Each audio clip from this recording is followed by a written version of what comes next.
What's up, queens? Welcome to the Female Dating Strategy Podcast, the meanest female-only podcast on the internet. I'm Ro. And I'm Savannah. So today we have another episode in our listener stories, another slice of life series featuring you, the FDS listener base, to come and tell us your stories about how you took control of your own life, a little bit about the background that you came from, what the Scroats are doing, just things of general interest that help a lot of women who are from backgrounds other than your humble hosts.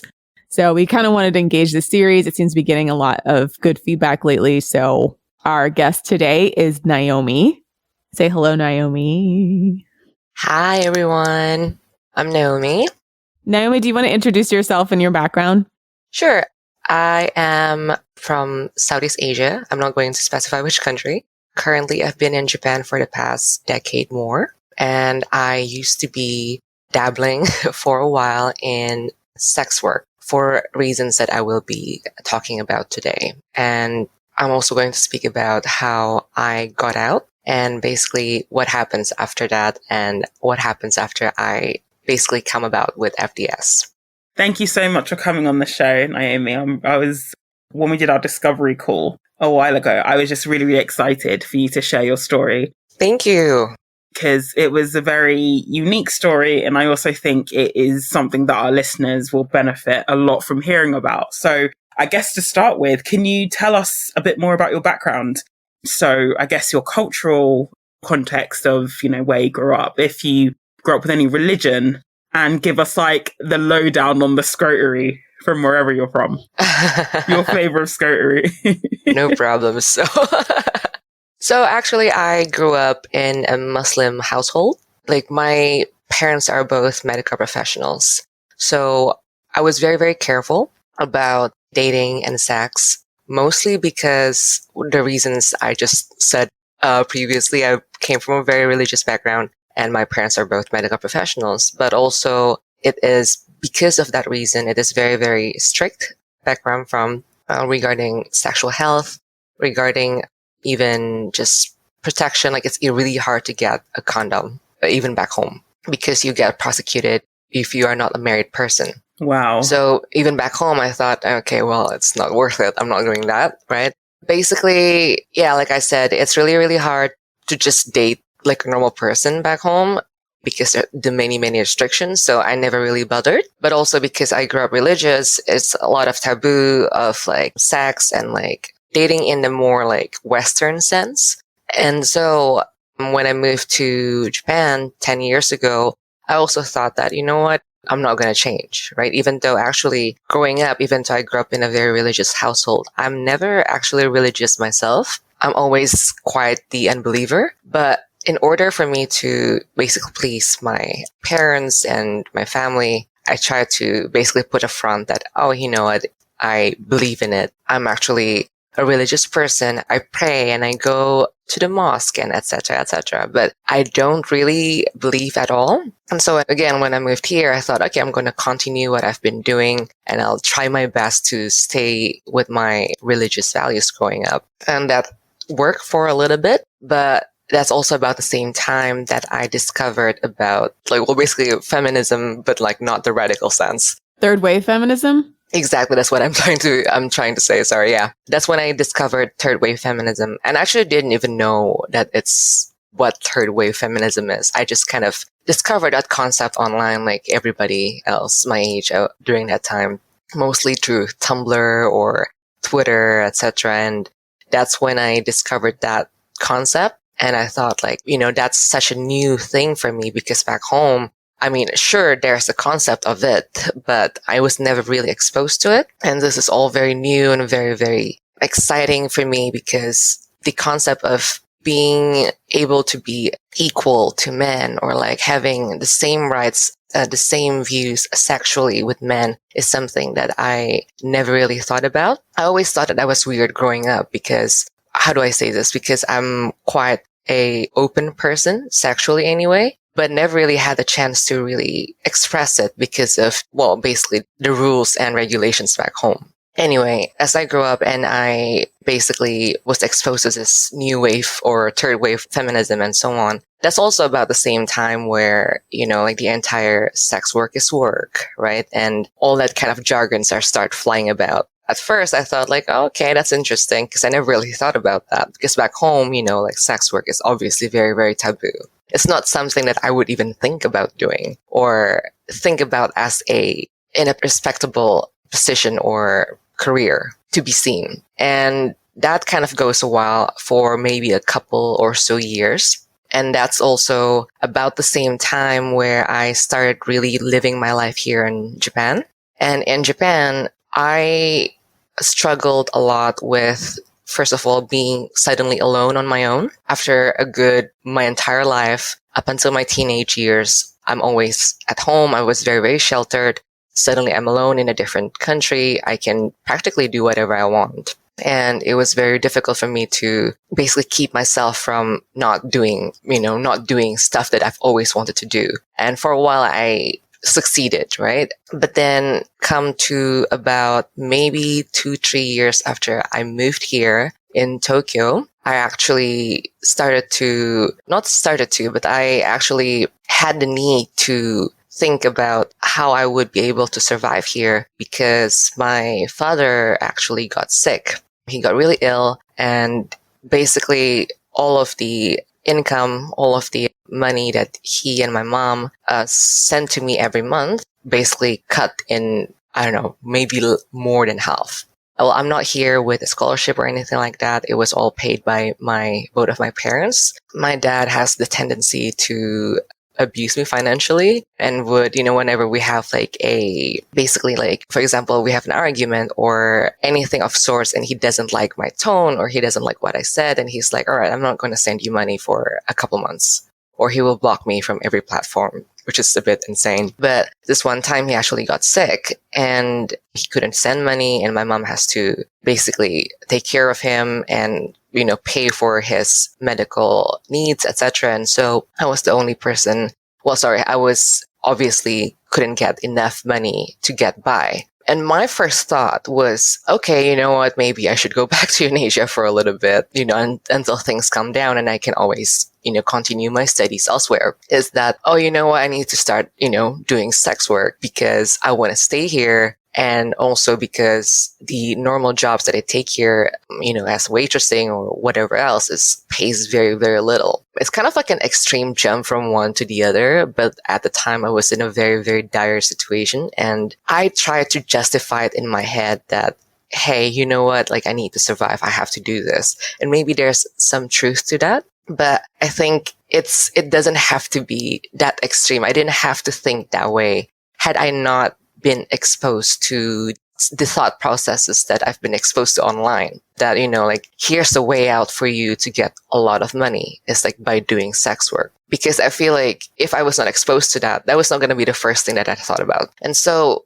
doing what I do or doing what I did before was not exactly, it's not exactly a thing that you can do easily in Japan if you're not a citizen. Like there's a lot of loopholes that you can do, but obviously most of the times, like places are not really meant for, foreign students living or working in Japan. So speaking of which, like the reason why I also had this thought was because it was advertised quite freely here in Tokyo anyway. There would be trucks or basically a lot of boards everywhere you go, and especially in the bigger wards like Shinjuku or Shibuya of like, hey, join this site is basically for looking and starting to join in sex work. And I started to be more interested in that and I started looking for it and basically did everything that I could to find a place or people who would allow me to do that. So imagine like I'm already not doing anything. I'm already doing something that's actually, not very beneficial for me in the long term. But also I'm looking to do it with people who were willing to bend the law. So it was already as bad as it goes. And mind you, during that time, I never dated my entire life. So for context, I never dated in my home country at all. And I never dated here in Japan as well during that time. very, very inexperienced with men in any form at all. Like the most that I did was talk to them, if anything. And so like the decision to start to, well, dabble in this kind of like sex work is very, very questionable at most, because it makes no sense to do so. You know what, though? I'm going to put a pin in that, because we've talked to a couple of sex workers now. Some of them come from backgrounds where they were exposed to sex very early, but a lot of times inexperience and naivety is also a way that people are groomed into sex work, meaning like they're sold a dream of easy money. They may not know better, etc. So it's interesting because like there seems to just be a general theme of like a trend of like men being able to recognize when a person doesn't have the education or self-esteem or good enough background to be able to understand that they're being exploited, or they potentially are going to get into something that they don't quite understand the physical, mental, or emotional ramifications of. And they're quite good at coaxing women to do that. But the type of women who end up in sex work seems to be, I think, a lot of women who are exposed to sex, but it's not unusual either for women who were not that way before. So. Right. I think like I always thought that for most people, well, for most women who actually, were eventually experienced in sex work, like I thought that they have at least like some sort of exposure of the relationship with men before. And I guess you're right, actually. I think it would be much easier for, men to manipulate us into doing what we did if we actually had no semblance of experience in relationship with men, because there's no benchmark of what's good and what's not good and what's acceptable and what's not acceptable. And that's practically where I was. And again, I was looking for people who are willing to allow me to do that. And during that time, obviously I was also virgin, if that's even a concept. But basically I had no sexual experience at all with men. And basically my first sexual experiences was also with a pimp. Granted that he was, in apostrophe, I guess, nice enough to, not traumatize me in any way. But the experience was traumatizing enough because I don't know this person. Like, not even in I had a hookup kind of thing. It was like, okay, I need to do this because I want to start doing sex work because, I need money. And that happened. And then I start working with him for a while, and then I stopped. And I practically kind of like jumped into different pimps, maybe every several months, for reasons that I honestly cannot remember why. And during that time, like, it was actually very, very short at first. Maybe, I wouldn't say very short, but maybe a good half a year when I started. And obviously I got, yes, I did get the money and I got to pay my expenses, and that's good as it is. But like, I was also very, very depressed, obviously. And I actually had to drop out of university, which is, very, very makes no sense at all. But I had to drop out of university, even though I was, I started the entire work exactly to pay for university. Dropped out, I actually got sick for unrelated reasons. And so I used that excuse to kind of like get off and be on my own for a little bit. But during that time where I was off school and also still doing the sex work, I was also trying to do things on my own, meaning that I started hooking up like crazy. And I was not very sure what I was looking for at the time, because it's not that I actually gain any pleasure doing it. I'm a very sexually charged person for the longest time that I've known myself. But even then, I didn't understand what I did back then, because it's kind of like a coping mechanism where I had no control whatsoever during the time that I was doing my sex work or when I was with clients. I want to regain some semblance of control of my life. And so I started going around and, basically fucking everyone, because I thought that I can recreate that scenes or that scenarios in my head and kind of reenact it. And maybe this time it will turn out differently. And maybe this time it's actually going to be pleasure, but maybe this time it's going to be fun. And that's what I kept going on. And maybe I was not very, very aware of it at the time. That kept going on for months. And I'm going to tell you that it is a miracle that to this day, I came out of this thing unscathed. I've never had anything, illnesses, whatsoever with the amount of things that I did at the time. Do you think because you didn't know any better, like you weren't as safe in your sexual interactions? I actually did, yes.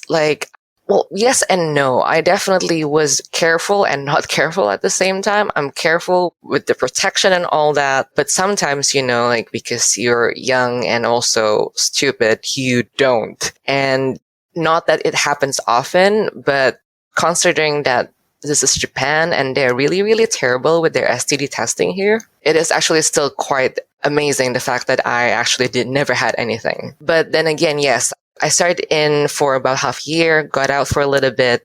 After I was in that industry for about 6 months-ish, and that keeps going on. And during the time, I was also going around and sleeping with everyone, and I have to drop out of school. And then during that time, I was still sleeping around with everyone for the same reasons. And after I recovered and I go back to school, I started dating someone, but this person was very, very not good for me. I've known him for a little bit way before I started my sex work. And he was this guy, he was married, and he was already started to trying to get close to me for a while, even back then. So when I was in such a terrible situation, turmoil, and I was sad and depressed all the time, he was the one who, basically I thought that he was rescuing me. Like he was basically the one who cared for me, who really wanted to be with me. And I thought like, oh my God, like there's no way that another guy would ever be able to love me like this. And it's basically a tunnel vision from there. Even though he didn't really treat me well. But at the time, I thought that he did, because that's the only good treatment that I've known from a man is his treatment, which is not really saying anything. But I was dating him for a little bit, and then we called things off because it didn't work out. And then from then, I started the sex work again. But this time, it's less working for a pimp. So after that 6 months, and then I dated this guy, and then after we call things off, I started working again. But I started to work in like different things as well. So not just the traditional prostitution sense, but I basically tried everything.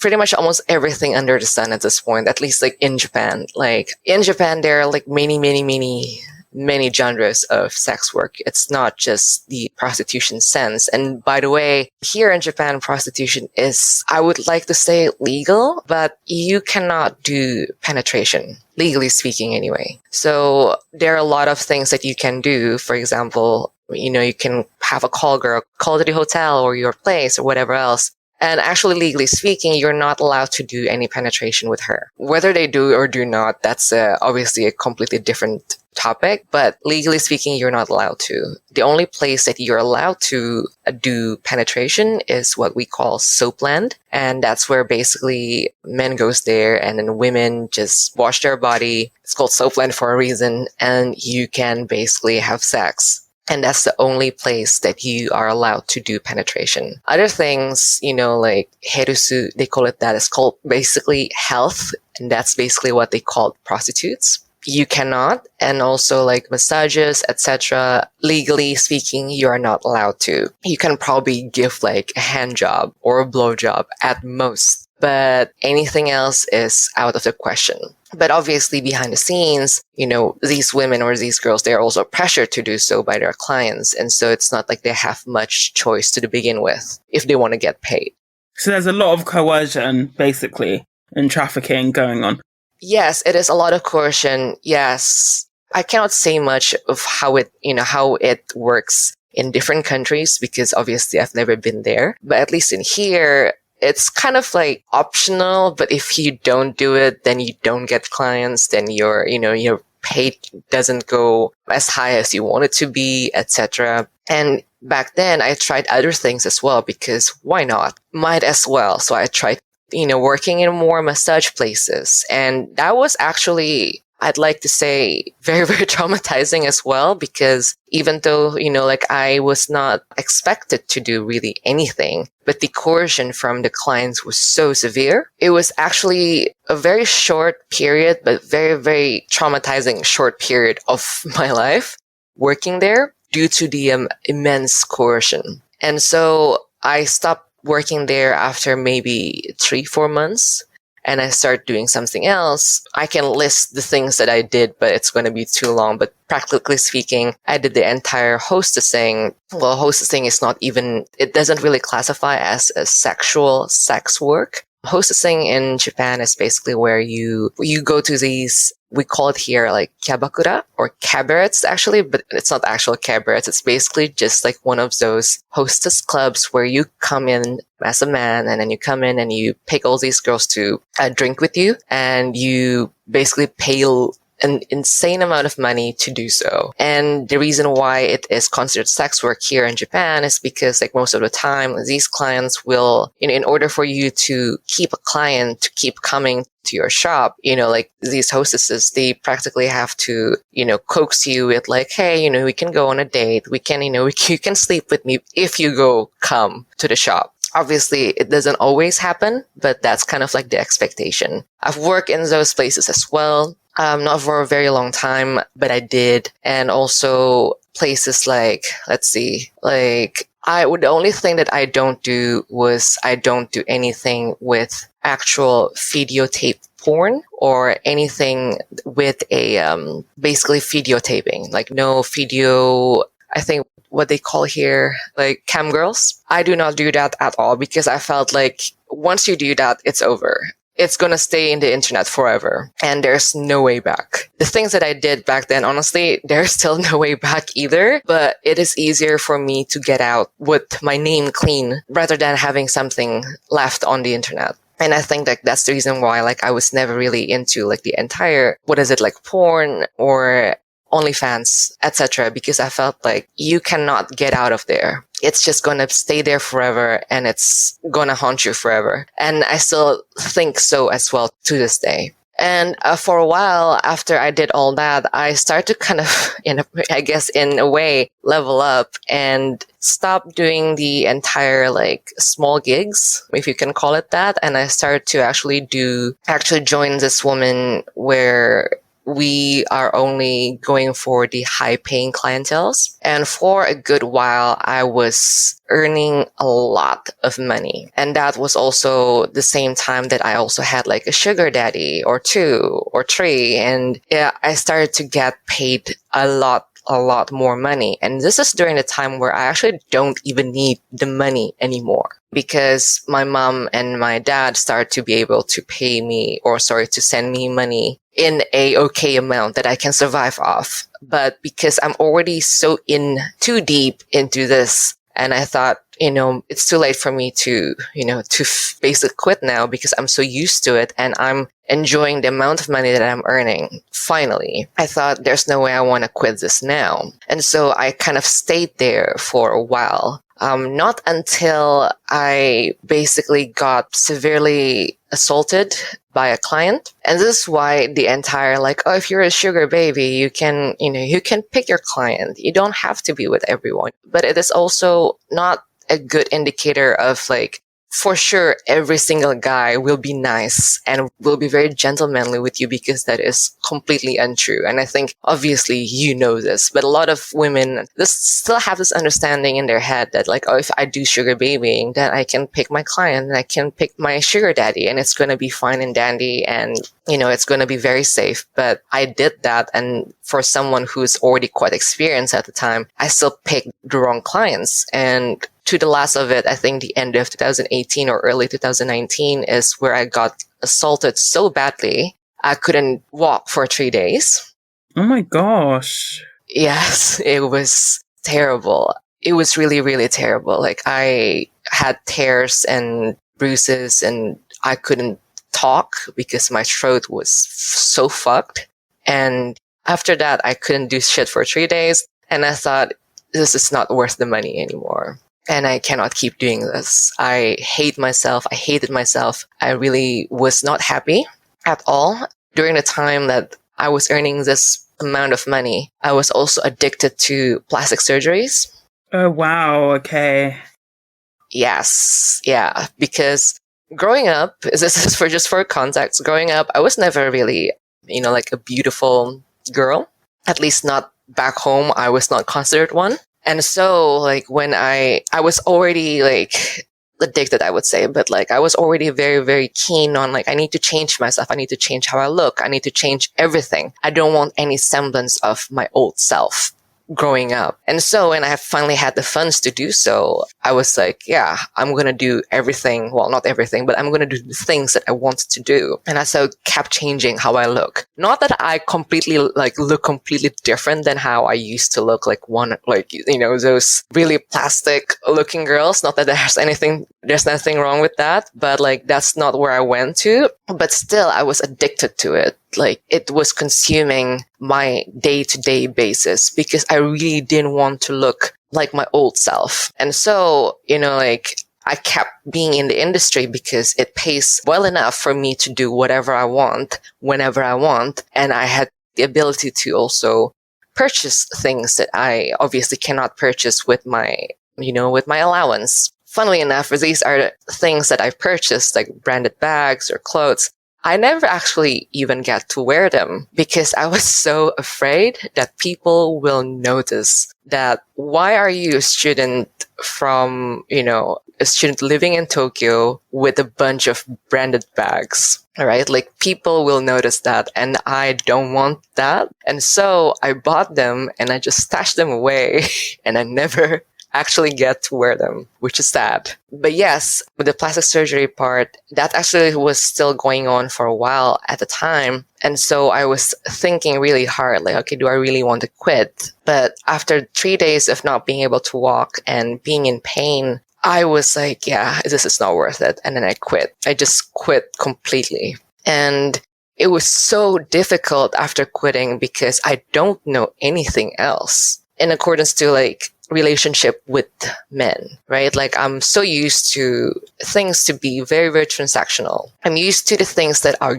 good, the dining or the wining and dining and the opulence, whatever else. I like that. But also in my head, I'm like, oh, well, this is transactional because I'm here to have sex with this person or with this guy, right? And so when I stopped doing all that and I started to put myself out into the dating scene again, it was extremely difficult because I had no standard in dating. So after I quit, I actually went back to my home country for a little bit for a vacation. And during that time, it's where I kind of like tried to, okay, I need to start dating normally. How do I do that? And I went back to Japan. And during that time, I was also, on all sorts of dating apps like Tinder or a Bumble or OkCupid, whatever else. And mind you, when I was actually fucking around before, I didn't use any dating apps.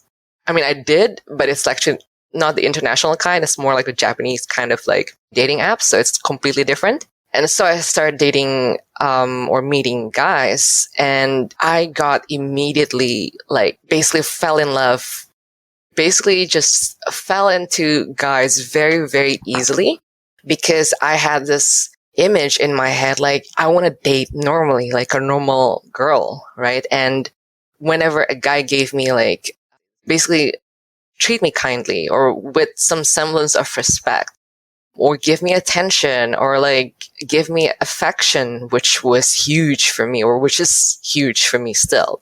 It became like I had no standards at all. I'm like, okay, I'll give you anything. Oh, do you want to sleep with me? Okay. Oh, do you want me to do this? Okay. Everything. No standard at all because I don't know how to date. I know how to pick clients, but that is not the same with dating. And I only realized that after that because I felt like, oh shit, this is actually much harder because, feelings are involved. And I got to like, my emotions are very, very intense. Like when I like someone, it was just like, oh my God, I love him. I want to be with him. It was just all so intense. And so when I started when I started seeing this guy, and I think like now when I look back, like, yeah, this guy only wants to fucking hook up, right? Like maybe he liked me enough to talk to me and, basically put me up for dates and all that kind of stuff. But he only liked me for basically just hook up, right? Or just sex. And I didn't realize that because I was already head over heels about this guy. Like, oh my God, he's so kind to me. He really gave me the affection that I need, blah, blah, blah, blah, blah. And I thought that was enough to basically, like give this guy all of my attention, all of my affection, and so on and so forth. And that cycle continues. Like, it's not just this guy, but the next guy and the guy after that and the guy after that. Like, I like them too fast and too intensely, too soon, because as I said, there is no standards there, or there were no standards there. It's interesting you say that, though, especially with the rise in almost like the sugar baby rhetoric, the idea that you can sort of, either sex work or sugar way your way into a lasting relationship with a man, when actually the qualities that you want in a good man who will look after you, take care of you, respect you, love you, you're not going to find that in essentially a John. You just won't. There's a reason why they're Johns. You just won't. And funny you mentioned that, actually, like, just as an intermezzo, one of my sugar daddy at the time, he was an anomaly, I would like to say. Like, we were actually together for maybe a good year. He is practically the nicest John that I've had ever. And I think it has to do with the fact that he was only doing it out of necessity and not because he wants to. Basically, he and his wife separated. And that is actually true. I actually met his wife. They separated, but they don't want to get a divorce for legal reasons. And she was like, he was like, I want to meet someone, but less for sex, but more kind of like as a girlfriend. So we were mostly, yes, we had sex, but it was not mostly that. He needed the emotional support that he doesn't have from like literally anyone, because he's also here kind of alone. He's an expat and he doesn't have any family here in Japan. And, with the situation with his wife was obviously not great. So he needed some kind of emotional support. And so like, that's where he looked for, which was really, really weird. But it worked out for me because he treated me so well, like really, really well, actually. But for me, right, like I saw that as a transactional relationship because that's how it started. And even though he was very nice to me and he actually was like, oh my God, like I love you, I fell in love with you. And I'm like, thanks, but why? Because I thought, this is transactional. And I felt really bad saying that because he was actually very, very kind. And I think he did caught feelings. But I already saw the relationship as a transactional relationship, that it was really hard for me to see it as something genuine, even if he did see it that way. And so that kind of like, like I said, like it basically continues with my other relationships post sex work, is that like I had no standards with the normal dating, but also I see these nice, gentlemanly attitudes or treatments from men as being something transactional. Like, I don't see it happening if it's in normal dating.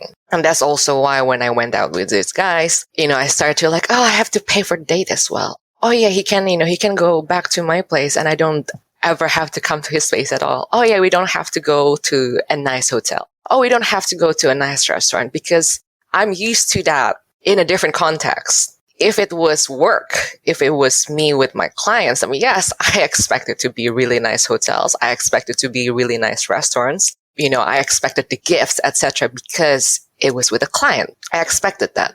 But because it's normal dating, or I thought it was, then I had no expectation. I'm like, it's good enough that you want to be with me despite of my past. Obviously, these guys has no idea about what I did in the past. At least I thought that in my head that, wow, they want to be with me even though I was so like, I was a fucking prostitute. Oh my God, they're so nice. Oh my God, they're so kind, blah, blah, blah, and so on and so forth. And this kind of no standard dating goes on for a good 3 years or so, I think. And it was very, very painful and difficult because I didn't know what I did wrong. Like, what was wrong with me that I never got to really date a guy who wants me genuinely for me.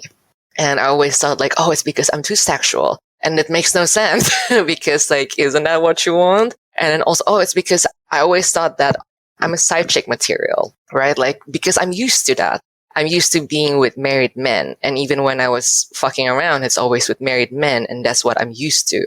And so that's a concept that I had in my head, that because I did that and because I only experienced that, that's all that I deserve, which is untrue. But it took me such a long time to get to the point of like, yeah, fuck this. And that actually was a couple years ago when I was dating my ex-boyfriend. So with my ex-boyfriend, bless his heart, we met and he actually was dating someone at the time, and he was dating this lady for, I'm going to say, more than 5 years already. And at the time I was like, why? More than 5 years? You should have married her already. But even then, at the time, I was still dating around with no purpose. I was still hooking up left and right because, again, no purpose, and I don't know what I want. And I keep on repeating the same mistakes of dating because I thought that by having sex with a guy, I can connect with him emotionally because that's how I am. And I also thought that applies to men as well. And so I met him maybe mid 2020. We started dating. Obviously, I knew that he had a girlfriend at the time, but I didn't care because I thought like, well, this is how it has always been, and there's no difference to me. So whatever. But also I thought it's good that he has a girlfriend because then I know how it would end. It's not that it's going to end because he found another girl or that he doesn't want to be with me anymore. It's because he has a girlfriend and he has to go back to her eventually. So I kept dating him. Sometimes when we talk about women who agree to be the side chick, it's often thought of that they have pick-me-itis, I suppose. But in some ways, it's a way to avoid having to deal with emotional intimacy by having a guy who's not available to you, right? Yes. Yeah. Correct. Yeah. I think, well, for me anyway, that's the main reason. It's definitely to avoid the entire we have to break up drama. Like, as in, I can predict already, like, oh, like if we have to break up eventually, it's probably because he has to go back to his wife, or probably because he has to go back to his girlfriend, etc. And it is way less painful for me that way because I am severely afraid of abandonment. And so that's my way to control how things would go. And which is really funny because every single time it would hurt anyway, because they still left, right? And even if the leaving part is still because, oh yeah, I need to, we can't date anymore because, I want to focus with my relationship with my wife or girlfriend, etc. Like, even though I know or knew that that would happen, it still hurts regardless. So yes, when I was with this ex of mine, that was also the motivation behind it. However, the difference being he and his girlfriend, actually his girlfriend left him, like I think 6 months into us knowing each other or being with each other, left him completely. And so I was stuck with him. And even at the time I was like, oh fuck, like no way out now because she left and then she left him with me. And then during the time when we started dating as an actual couple, that's when things start to basically crumble down. And that's when I actually discovered FDS. Da da da da. Whoop whoop. Da da da. It's actually, I don't remember how I discovered you guys. It was definitely through the podcast first and not through Reddit because I was not actually on Reddit. I made Reddit because of you.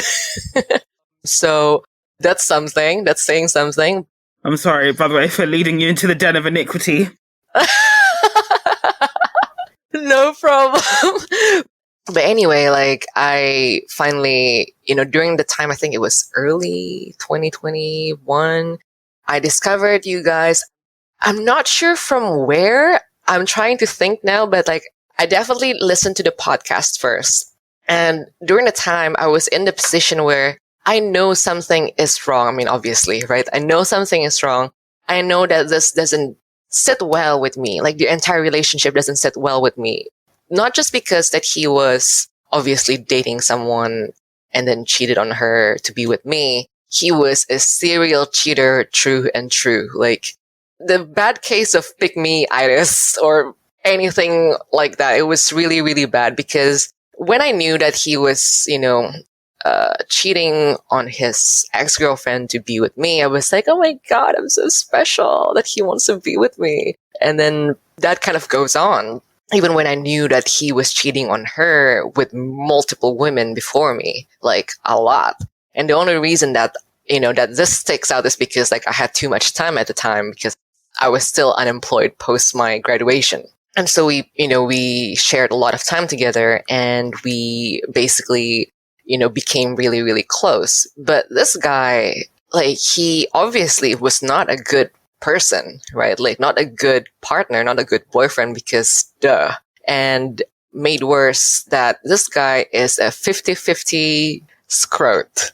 So he was, from the get-go, I was already feeling a lot of unease from how he was treating me. Because, mind you, again, I was unemployed. I just graduated. And because of COVID, there's no employment whatsoever for a while. And I was surviving off my savings and, some money from back home, but, barely scraping by from month to month because I didn't know how long am I going to be unemployed at the time. And he would not even buy me coffee. Every meal that we have, we will split it 50-50. Everything. Scrote. Scrote alert. It was so insane. And I couldn't put a word on it because I thought that this was normal. I mean, I know it's not, but at the same time, I thought like, oh, okay, I guess that's how it works, right? Like, because we're dating and this is not work. And so, I have to also pay my part, like, maybe. And I tried to justify it in my head, but at the same time, I felt so slighted. Like, what the fuck, dude? Like, I have no money. And he would, like ask me out on a date or ask me out like to go on a trip to him to a different part of Japan. And like obviously I expect him to fucking pay because you ask me. And also, in this context, you are my boyfriend. But no, he expect me to pay everything 50-50. When I told him like, I can't do that, I don't have the funds, right? Like, I'm not exactly swimming in money right now. And he would be like, oh, okay, well, you only have to pay this much then. And then he would kind of dangle that in front of me for like many, many, many, many moons to like, oh, like I let you to only pay me this much for our trip. And I'm like, you asked me out on that trip, you motherfucker. Like, what the fuck? I was just so slighted and just so upset about how he's been treating me at the time. But again, I had no words or I had no way to really express on why it upset me so much. And again, that's when I discovered you guys. And I think it was the first 3 episodes really hooked me up on the entire, of the things that I've been feeling, right? Like the entire dating, why do I have to pay 50-50 and all that kind of stuff? Like that really hit home to me. And for a good while, because obviously I was already with this guy for a while, and it was not so easy for me to just walk away. But the first 3, maybe 3 or 4 episodes of your podcast really kind of like got me to mull over about my decision to leave or not. And mind you, it was not an easy decision because I'm already too entrenched in this relationship with him because there was just so much trauma going on already, right? Like his ex-girlfriend left him and then I'm stuck with him and then all that kind of stuff. I couldn't just leave because I already was in too deep. So it was not an easy decision. But the podcast really, really helped me to kind of open my eyes. And to be honest with you, it's kind of like to remind me of the things that I already know deep down. These are not the things that not really new concepts, I guess. I know it, but I decided not to see them or not to acknowledge them because it was too painful or too difficult. It's hard to articulate, isn't it? Because I think a lot of it is we're not given the cultural language to describe our experiences and then be able to navigate the framework of what is men trying to impose their will to give themselves an advantage at our expense. So like we can tell that some of these things don't benefit us as women, but it's not easy to articulate it, especially if you have counter narratives coming from men and then like a certain type of feminism that doesn't help. Yeah, it doesn't help. Yeah, it's very like sanitized and based on personal freedom rather than understanding like personal advantage. Yeah, doesn't help at all. And I think that's correct. Like it was really hard to articulate myself. And I don't want to sound like, oh my God, you have so much, like your standards too high, you're asking too much, blah, blah, blah. But I thought like men used to pay so much money just to talk to me for dinner.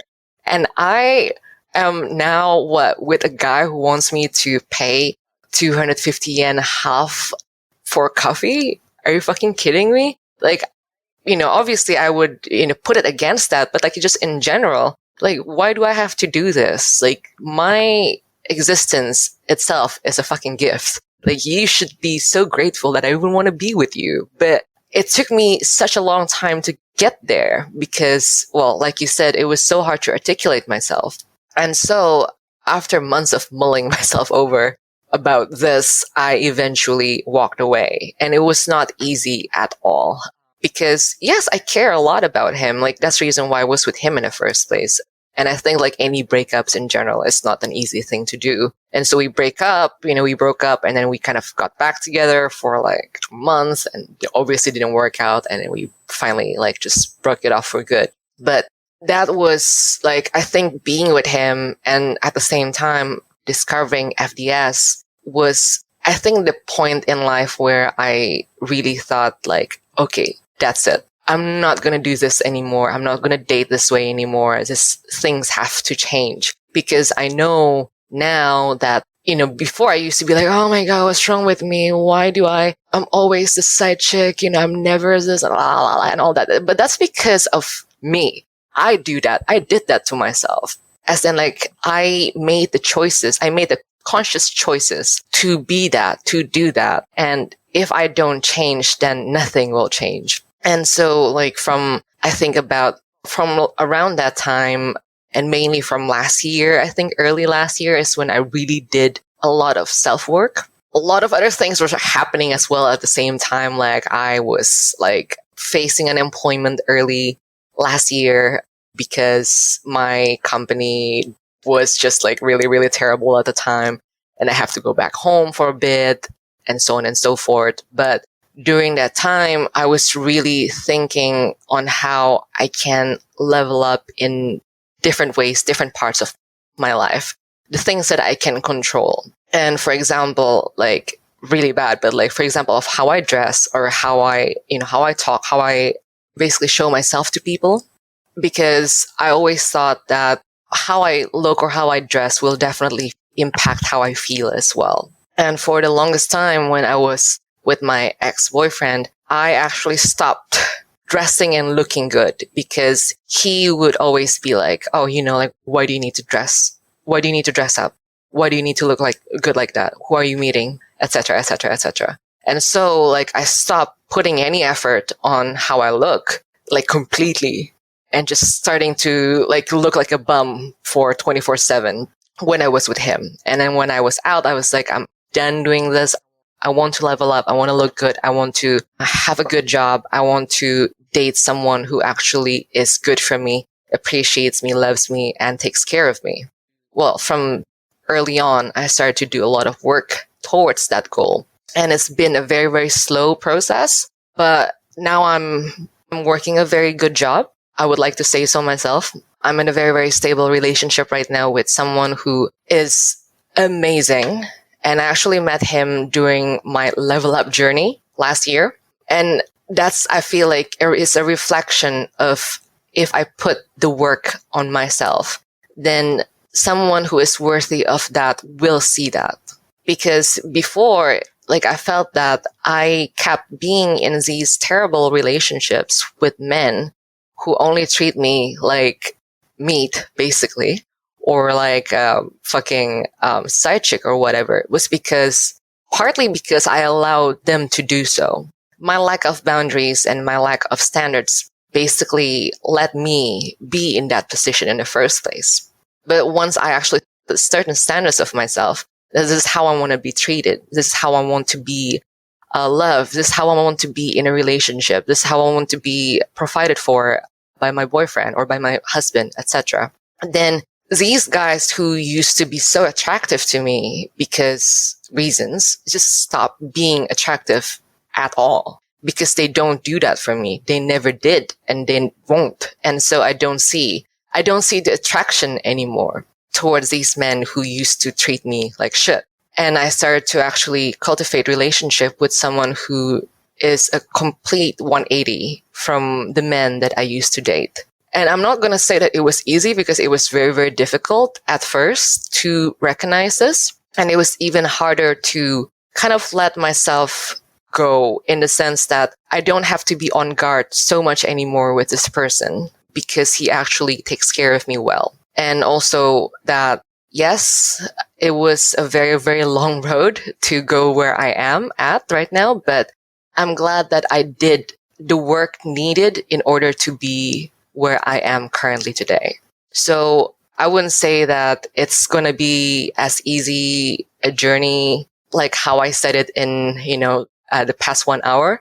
For women who are still stuck in sex work or sugar babying, etc. But I think that once you really, one day you kind of will snap out of it, because I've been doing the work towards it for a long time, like do the entire therapy and, like psychiatrist, etc. But during the time that I did all that work, I actually didn't want help.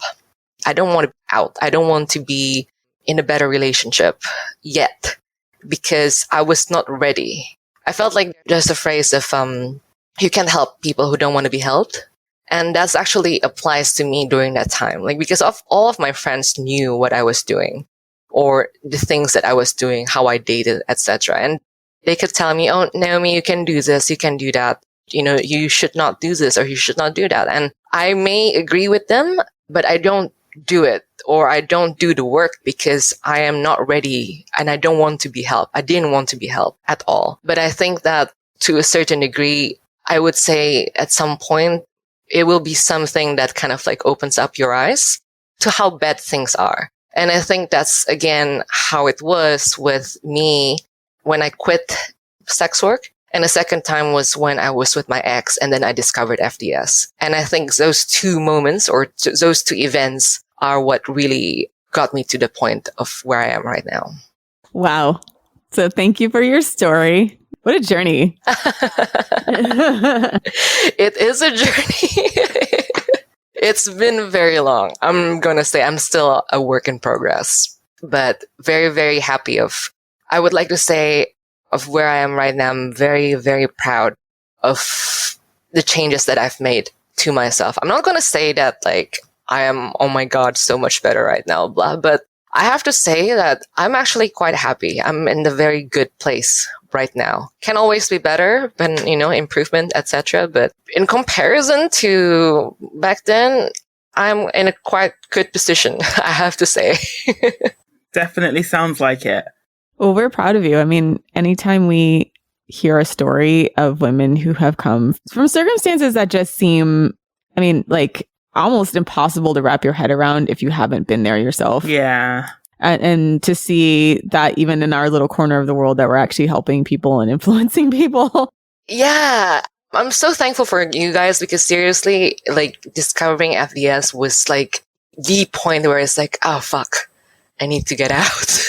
Doesn't it make sense though? Right? Once you heard, it's just, I feel like they don't want us to talk about stuff like this, and they don't want us to actually put two and two together, because yeah, I feel similarly. Like when you start to hear it, you're like, wait a minute, how come no one's ever said this before? Right?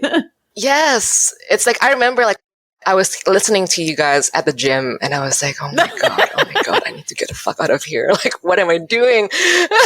How do I get out? What am I doing? There's times when I listen to episodes and I'm like, man, I'm cringing at myself at some of my past behaviors, though. It seriously felt like that. Like, it's like a third eye was opened, is how I would say it. What's really funny is because that you were saying the things that, again, like I said, it's not new. Like, these are the things that women, I think, inherently know deep down in their minds, but again, has no way to articulate it. But yeah, when I listened to the first episodes, I was like, oh my God, what I've been doing. Like, I need to get the fuck out of here. But I'm so glad that I did. So yes, it's like a lot of it is a thanks to you girls. Like, you've been amazing. You've been a very huge part of my level up journey. And yeah, I would like to say thank you. Seriously, it's been an honor to be able to talk to you. Thank you. Thank you. But yes, I would like to say, last time that it would be great if my story can help anybody who listens from any part of the world, that it can get better. And seriously, get out. It is not worth it. The amount of money was maybe great, or the validation from men was probably great for a moment, but for the long term, you can always choose yourself. I hear you. And it's going to be fine. And on that note, that's our show. Check us out on Twitter at fem.strat, or check us out on Patreon, patreon.com/the female dating strategy for weekly bonus content and our Discord. And follow us on Instagram at _the female dating strategy or on our website, thefemaledatingstrategy.com, and discuss this episode on the forum. Thanks for listening, Queens. And for all you Johns out there, we hope you get scammed out of all your money and you die alone and die mad. See y'all next week. Bye.